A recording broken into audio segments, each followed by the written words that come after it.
Breakfast during the week at my house has to be super simple, but on the weekends, I like to spend a little bit of extra time on a brunch that we can make together.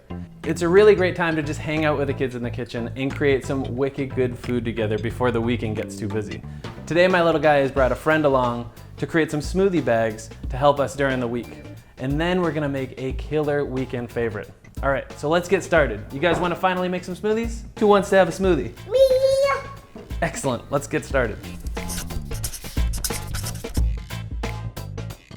All right, so we're gonna make some smoothie bags that we can use during the week, okay? So what I like to do, I like to get the kids involved with this one. So here's a bowl, you guys, and here are different fruits, okay? So we have some mangoes, we have some strawberries, and we have some bananas. So put a little bit in each bowl, okay, you guys? And then we're gonna start making the bags. Okay, you can use regular plastic bags, obviously. I love these reusable bags, so we're gonna go ahead and make a number of those. So when it comes to basic smoothies, okay, I like to really emphasize as many fruits and vegetables as I can, especially greens and superfoods. So we're gonna start off with any kind of non-dairy milk that you wish, or juice, okay? I'm gonna go ahead and use a little bit of frozen berries, a little frozen mango. All right, we're gonna use a little bit of banana in there. Did I take your banana? Sorry, keep going. And then I'm gonna use a bunch of spinach, okay? This is a great way to get the greens in. And the nice thing is when you're using enough fruit and enough sweetener in there, it really cuts out all of the bitterness of a green. So awesome, thank you, buddy. So let's go ahead and add a little bit more strawberries to that. And this is a good little smoothie bag, huh? So we're gonna pour it in there, then you can do it again, okay? Okay, let's do it again. And then I just basically zip these up, throw them in the freezer, they're ready to go, everything's already mixed up, throw the greens in, you have a great smoothie. So, are you ready now too? Let's get that one. You ready for this one? All right, so we're gonna save a couple of these are great little smoothie bags. Do another one, you guys. All right, so getting the kids involved is so important with every little step. It just requires a little bit more patience, right? So, okay, so I have some greens in there. You can use some kale, you can use some spinach. I have a green powder, any kind of superfoods work. I'm just gonna go ahead and add a little bit of green powder. I like chia seeds also. It's a very gentle fiber and also really high in omegas and protein. You can also use some hemp seeds, which is nice. And then I like to add a touch of sweetener. So I'm using a little bit of maple. You can use some dried fruit, a little bit of agave, whatever you wish. Just a touch of sweetener in there. We're gonna blend that up. You ready to blend this? Okay, we're gonna blend it up. Ready? It might be a little loud.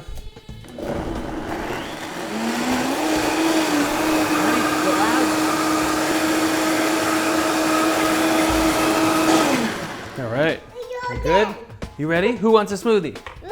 All right, so here's a smoothie. Let's all have a little smoothie here. So this is a nice green smoothie. Lots of nutrition in here, lots of wonderful superfoods.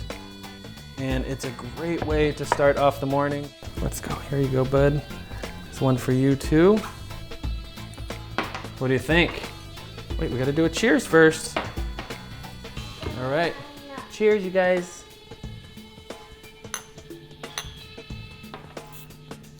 Excellent. With the leftover smoothies, what I like to do also is put them in some popsicles, freeze them. It's a great sweet treat for during the week. So, all right, so the next thing we're gonna do, we're gonna get into some weekend favorites. We're gonna make some gluten-free waffles and then some cheesy potatoes.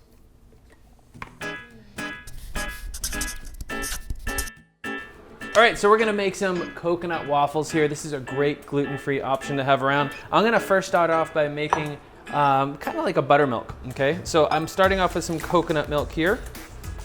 All right. Buttermilk. That's right, and I'm gonna use a little bit of apple cider vinegar, just a touch. Yum. And this is gonna actually curdle a little bit. I'm gonna give you the whisk. Can you gently whisk it? And then you can give her a turn, gently whisk it. Okay, so we're gonna let that set for a minute.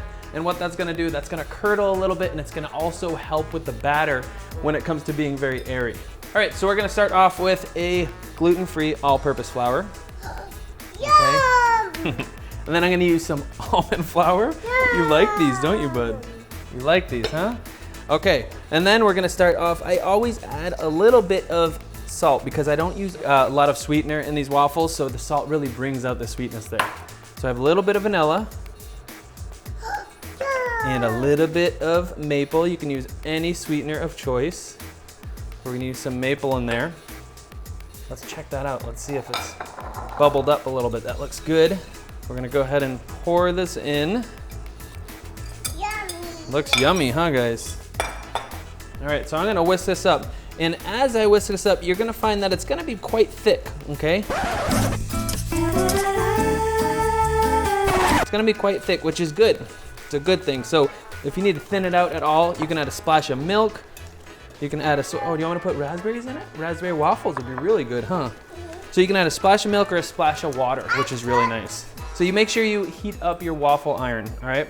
You can get any kind of store-bought waffle irons, super cheap at the store. We've had this one, I think I got it for about under 50 bucks. I'm gonna add a little bit more liquid to this so it's not so thick.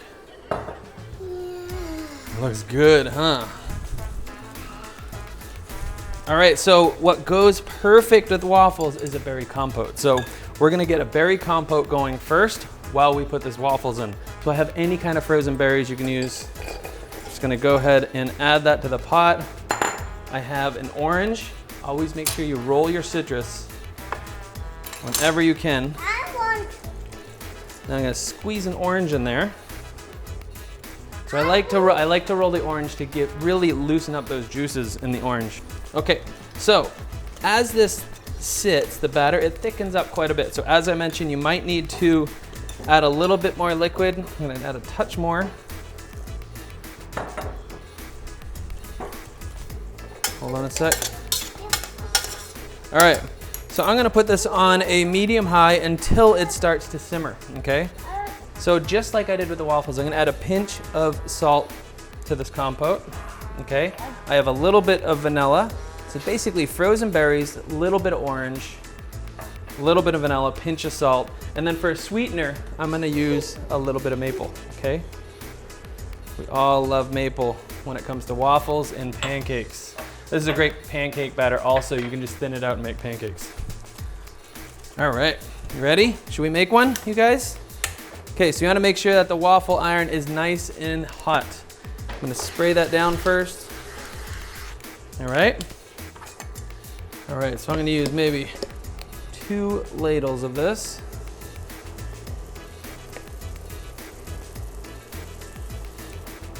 All right, I'm gonna close it. Let's do a little bit more in there. All right, I'm gonna close that up. Lock it. All right, that's ready to go. So we're gonna let that sit probably for about 3 to 4 minutes on each side, depending on how strong your waffle maker is. All right, so once this compote starts simmering up, I'm gonna go ahead and use a little bit of the liquid with some cornstarch. Okay, and I'm gonna make this little slurry, and what this is gonna do, it's gonna thicken up that sauce quite a bit. See, look at how yummy that looks, huh? It's kinda hot right now, bud. Okay, I'm gonna pour that back in. You can bring it up to a simmer and then it's going to activate and really thicken up that compote. All right, so let's check on that waffle we have. Look at that, you guys, that looks delicious. Looks good, huh? Okay, let's get that. Still hot. Okay, so we're gonna go ahead and cut that up. And these are so nice. They actually crisp up as they set. Hold on one second. I'm gonna get you guys a plate.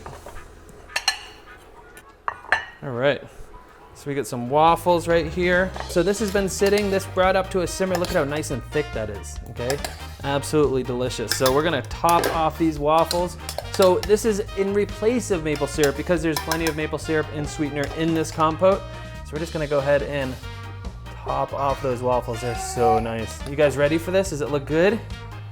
Ooh, berry compote, super sweet and yummy. It's very hot though, you guys, okay? All right, so there you have a gluten-free coconut waffle. Excellent snack during the week to have. You can freeze them in advance also. And these are one of our favorite Sunday brunch items. So let's dig in, you guys, okay? Here's a fork. Okay, let's do it. Let's cut them up for you, okay? Here, let's try them. Here you go, Kai.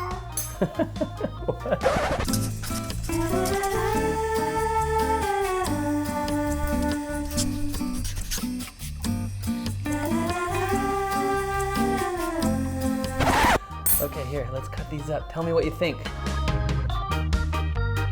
All right, so while the kids are munching down those waffles, we're gonna make some cheesy potatoes, okay? So during the work week, I like to prep ahead of time. So here's some diced blanched potatoes that I've always have on hand. We're gonna make some cheesy potatoes. This is a great, quick meal to make. A nice savory addition to those waffles. So I'm starting off with a hot pan. I'm gonna dice up a little bit of onion. Okay, you don't like onion? Okay, pretend it's not there, okay? Okay, so I'm gonna add a little bit of oil to the pan. I'm gonna go ahead and add that. That's what you want, is that little bit of sizzle. I'm trying the onion. Okay, so I'm just starting off with a little bit of onion. Okay, gonna lower that down. Then I have some plant-based sausages here as well. Okay, you wanna try the cheese? Here, I'll try it. you guys try some cheese, okay? Okay, so I have some plant-based sausages here. I'm gonna go ahead and just kind of cube those up. Tons of different plant-based options on the market when it comes to sausage. You guys like sausages? Okay, you love the cheese, don't you? Is it good? Okay, so I'm gonna go ahead and add those sausages, gonna mix those up. And you can add those around the same time these potatoes are. Okay, and these potatoes are, you know, they're blanched, they're not super soft. You just wanna blanch them enough so it shortens cooking time when you're sauteing them. You guys like that cheese? She's still enjoying the waffles. All right, so we're gonna let that get a little bit of color there. Come on up, bud. You want to try a little bit of the sausage? No? How about a little bit more cheese? All right, you guys can snack on this cheese. Here, I'll put it in like a little line here. Okay. All right, so we have the potatoes. I am sauteing those up on a medium to high heat. And the mistake that a lot of people make when it comes to sauteing is they throw in the vegetables and they're constantly stirring them, okay? So if you want to get that sort of caramelization and that little crust on the bottom of the surface of the vegetable, you want to make sure that you let it sit for at least a couple minutes when you're sauteing, okay? If it needs a little bit more oil, you can. All right, so I'm gonna go ahead and add a little bit of sea salt. All right, so we're gonna let this saute for about 2 to 3 minutes, and then we're gonna turn it, add some cheese, and we're gonna be serving these in a taco. All right, so let's check on these potatoes. They get some nice coloration on those. So that is the time that we're gonna add the cheese. So there's lots of great plant-based cheeses on the markets. Okay, I'm gonna go ahead and just kind of sprinkle that on. I'll save some for you guys. You guys like the cheese, huh? Here, let me see. I got a little bit for you guys to munch on, okay? Okay, the nicest way to melt cheese really quickly, okay, is I add a little bit of water to the pan, okay? Keeping it on a medium to high heat, all right? So I'm gonna add a little bit of water to the pan. Okay, and what that's gonna do is that's just gonna really just steam. So I'm gonna keep the lid on it for a good 2 minutes. You can now shut the heat off, and these will be good to go in just a sec. All right, so these have been just basically steaming for about 2 minutes. You can see that cheese has melted really, really nicely. These are so good. So we're gonna go ahead and put these on tacos. It's a great way to serve them. Okay, you can hit it with some avocado at the end, but we just love. You don't like avocado? I love avocado. Do you like salsa? Okay, so maybe we can put a little salsa on this for you later. But this is a great savory addition. Just 1 second, buddy, just 1 sec. This is a great savory addition to any brunch or breakfast menu. And this is nice. It's a nice use of working with potatoes that are already pre-cooked as well. All right, so there's some great sweet and savory breakfast with these tacos. I like to add all sorts of toppings. This is a great opportunity for the kids to add what they like. Here you go. I got one for you too. Add some tomatoes and cilantros if you guys want on there, okay? Here you go. You want some tomato and cilantro? Thank you for joining us for this video on plant-based breakfast.